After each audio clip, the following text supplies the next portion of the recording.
this migration crisis is definitely connected somehow to Christianity and Islam, the relation between the two. What we Christians should do? Well, I think a part of it is connected with Islam, because in this flux of migrants in Europe, you have many elements which are not real migrants or economic migrants. They infiltrate this movement for other reasons, which are clearly proclaimed by them.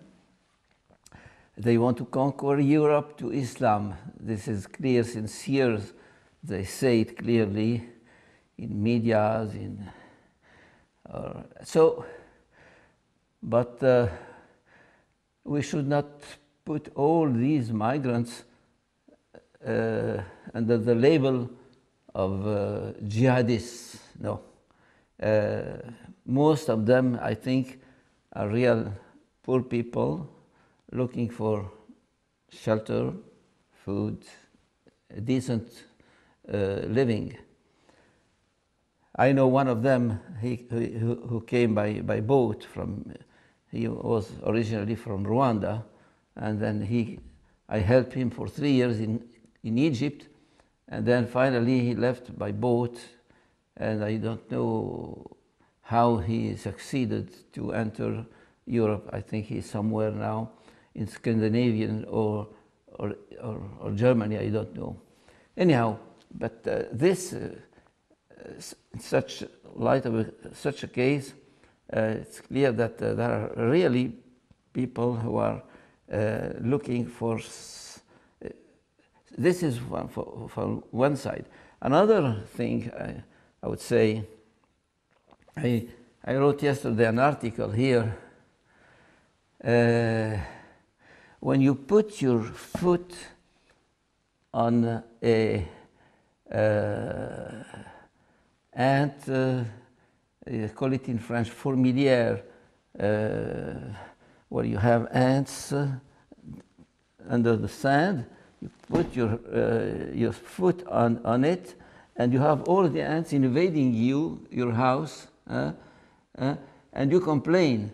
You say, these ants were happy in their home. So putting your foot on them, on their house, make them invading you. So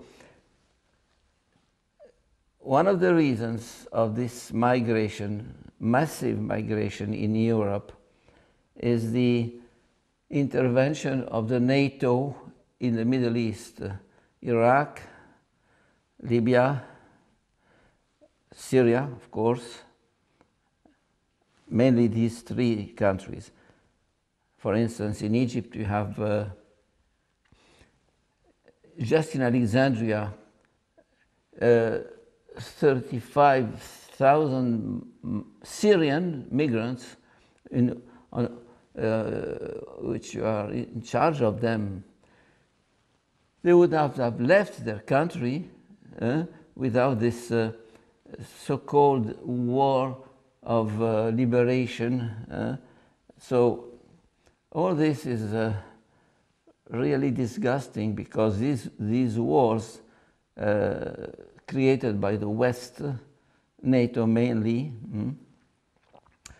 are artificial wars, and they don't intend to liberate people. They want just to put their hand on the gas, the oil, and the territories. So the migration problem in Europe is a complex one. As Christians, I would say as Europeans generally,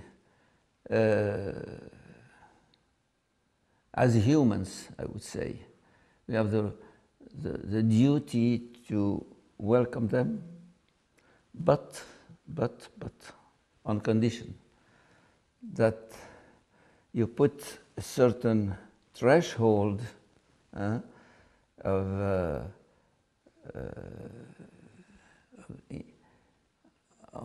opening the door.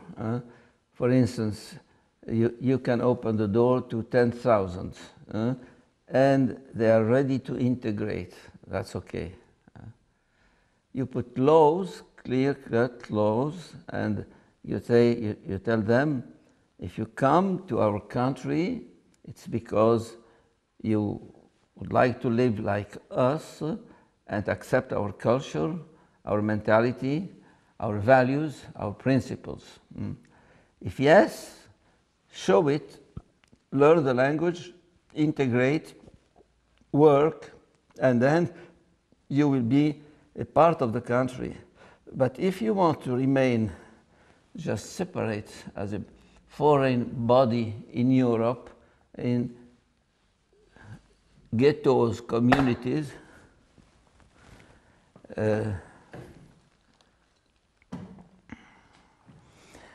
if you want to live just by yourself aside of the nation, a nation is an integration of people sharing the same values and the same language and the same culture. So if this is the case, please take the first plane and get back to your country. So as human beings and as Christians, we have a duty to welcome as much people as we can on condition that they are ready to integrate and to adapt to the country in which they are living. Is there a model of, let's say now, Christian Islam living together peacefully? Actually, in Egypt, where I come from, we have lived for centuries in peace, but not always. So, because Islam is a very complex issue, you have all kinds of Islam. If you stick to strict Islam, Sunnite, Orthodox Islam, then living together is impossible. And this is the doxa of the jihadists, the Islamists, the Muslim brothers. They stick to Sharia law, which is inherited from 14 centuries ago, and which excludes any non-Muslim from the tissue, the social tissue.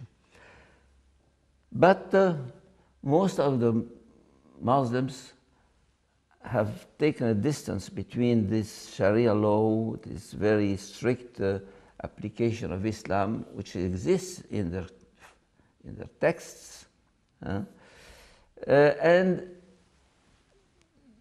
based on the reality principle, I would say, they try to live in harmony with the Christians, except some periods in which there is persecution.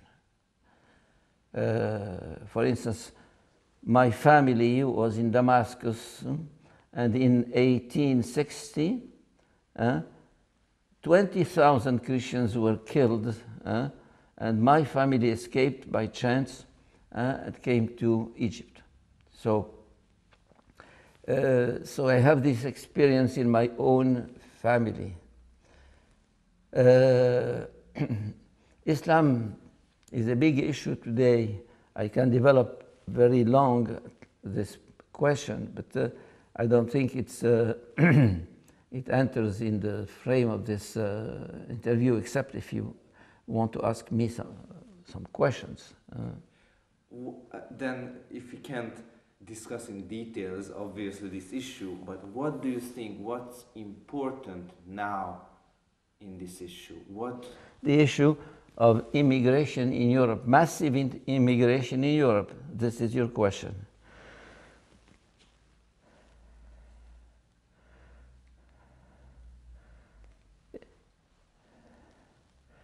I would say Europe have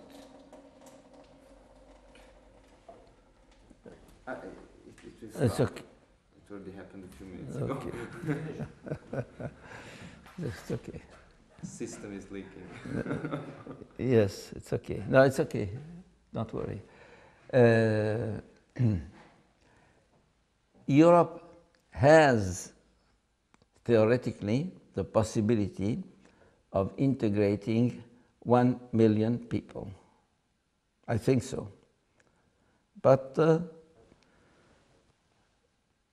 very clear-cut laws and regulations should be put in front of these people. First, you have to, to screen them, to know what kind of people they are. If they come pushed by poverty, or if they come for other ideological reasons to infiltrate Europe. If it's the case, the second case, please, first plane, get back to your country. So a screening process should take place first with these people. But person by person, individually, to know what kind of people they are. If they come to put the mess in Europe and to try to infiltrate, or so, please, immediately, without any hesitation, they get back to their country, to their home country. For the others, I would say you are welcome. We need manpower. We have vacant jobs for you in many places. But you have first to learn the language, to accept the culture, to learn a job, to accept learning something. And after 1 year, we screen again. 2 years, we screen again. If there is a progress, if there is a real will of integration, it's okay. So they will integrate like so many people in the past. Europe is a melting pot of many, many nationalities, many people, many races. But the problem with Islam, which I raised a few minutes ago, is that most of the Muslims want to integrate, but a tiny minority, which are called the Muslim Brothers or the Islamists, are manipulating the whole Muslim community, and they radicalize it. And this radicalization should not be accepted.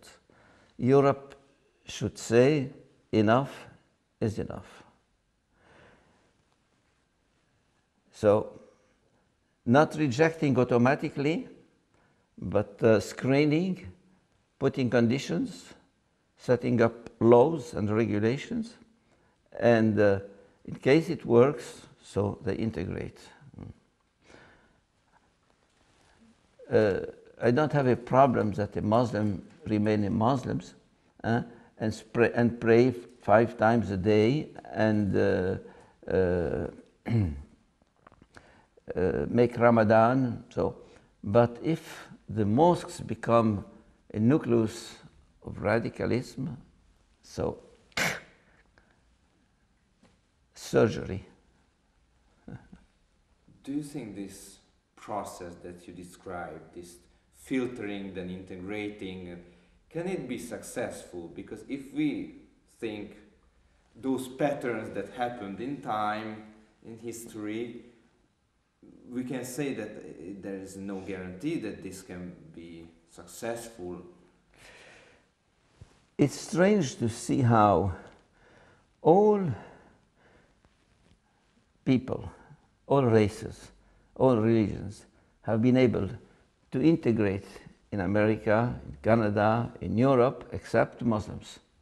This is my issue, without any fanaticism. But as a matter of fact, we can see that Muslims don't integrate. They live their own way, and not only that, but in behind their mind, their intention is to dominate. And many times I say,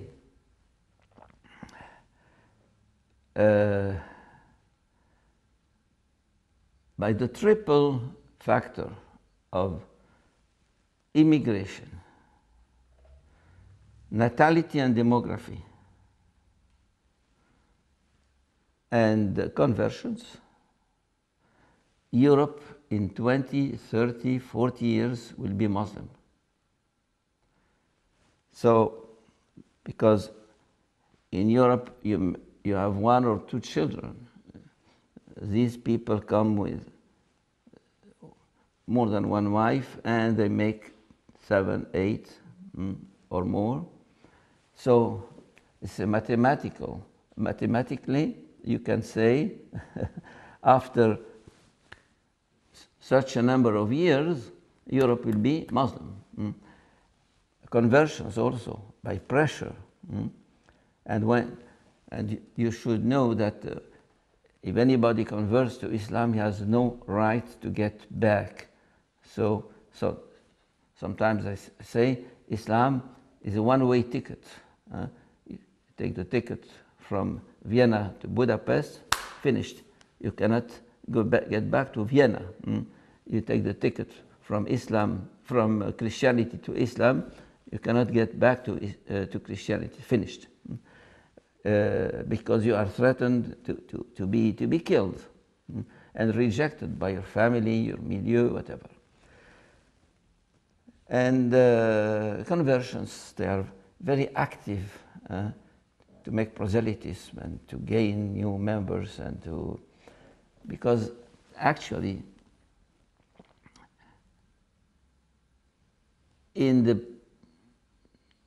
Islam is by its very nature hegemonic. What we call the Islam Caliphate. Islam Caliphate means that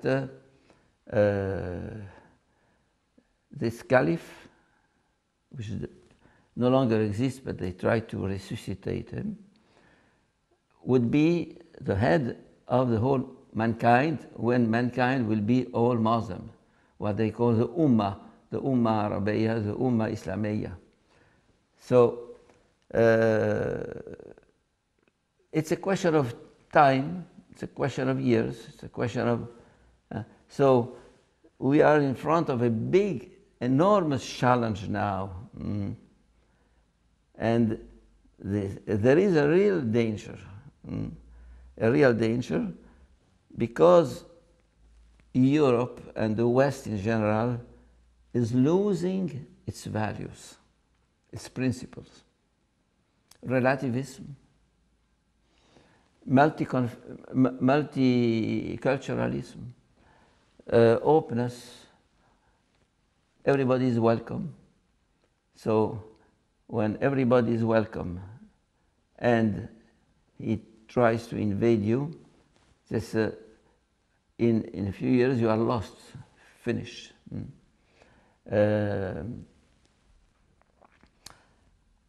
I compare that to a kind of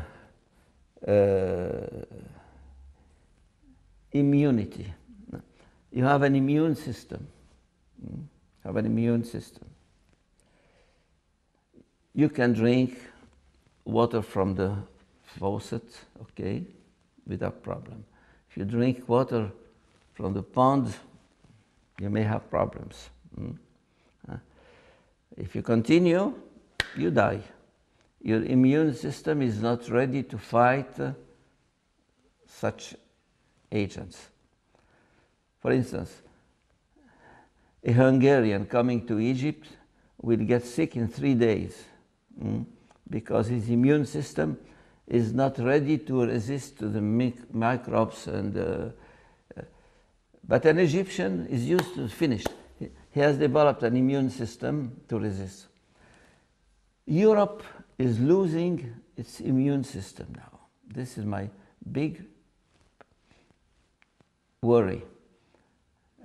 Europe, by opening and opening and opening its mind, its doors, its frontiers, to finally,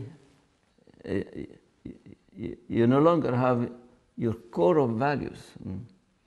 Because now, with what we call the liberal left tendency, everything goes. Hinduism, Christianity, atheism, marriage between the gender issue. So there is no moral core of values, no spiritual core of faith, I would say. So people in Europe, especially young people, are lost. There is no absolute. Nothing is absolute. Morally, spiritually, religiously, socially, your child from 10 years old or 12 years old, you tell him, do what you want.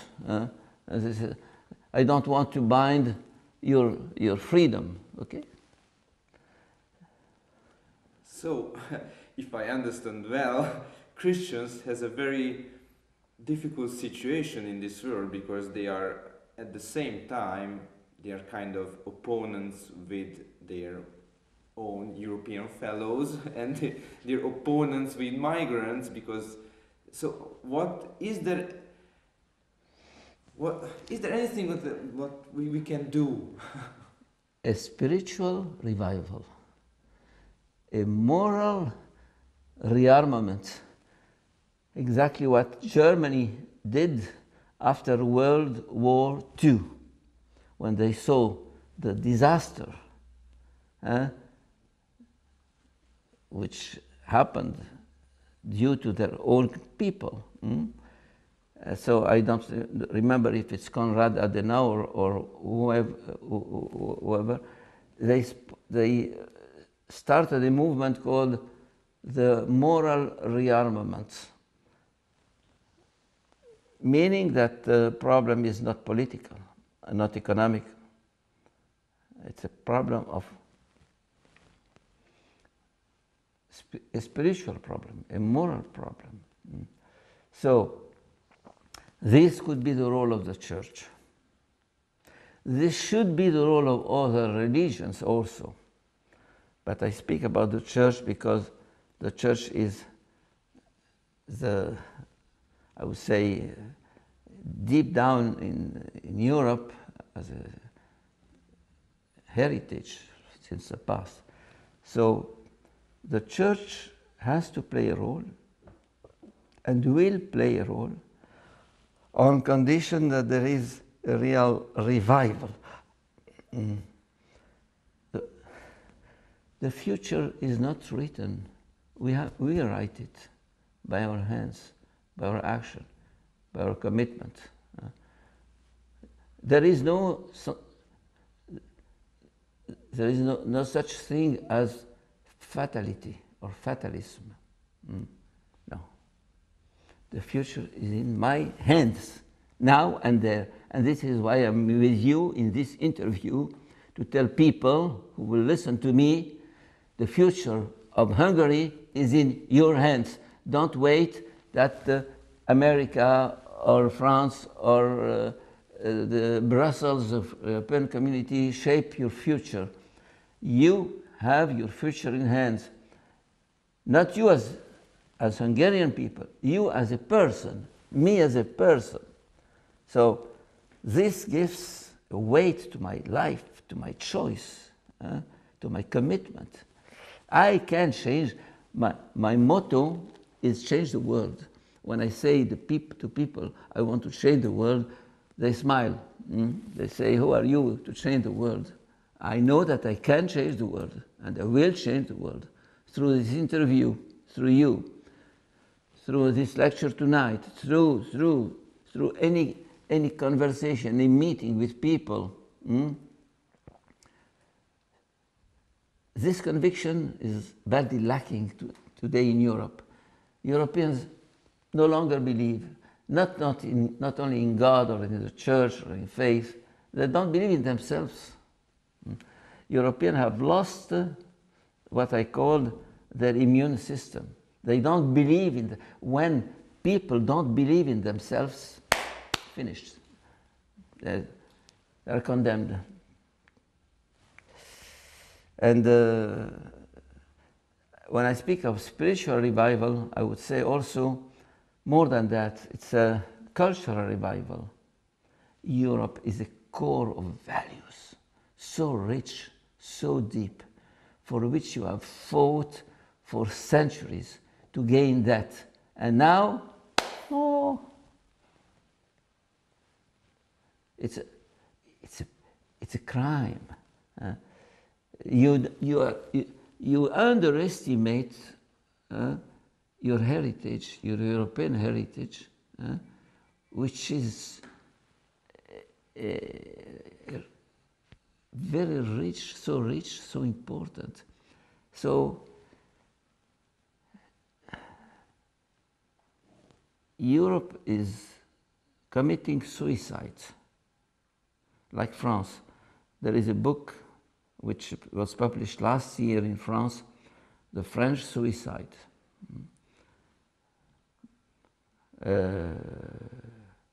French suicide, which has made a lot of turmoil,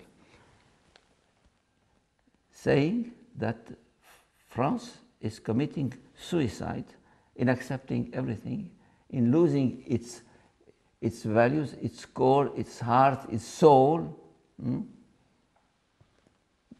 for this ideology of relativism. Oh, okay. Buddhism, Islam, Christianity, atheism, marriage between two men or two women, or family. We can reinvent family, we can reinvent value. So finally, what remains is nothing. And this is why Christianity has something to say. Europe has something, the church has something to say, and it should speak up. Sometimes we keep silent. And my problem is I speak up clearly, and I am very much criticized for being really clear, frank. Thank you very much. Thank you.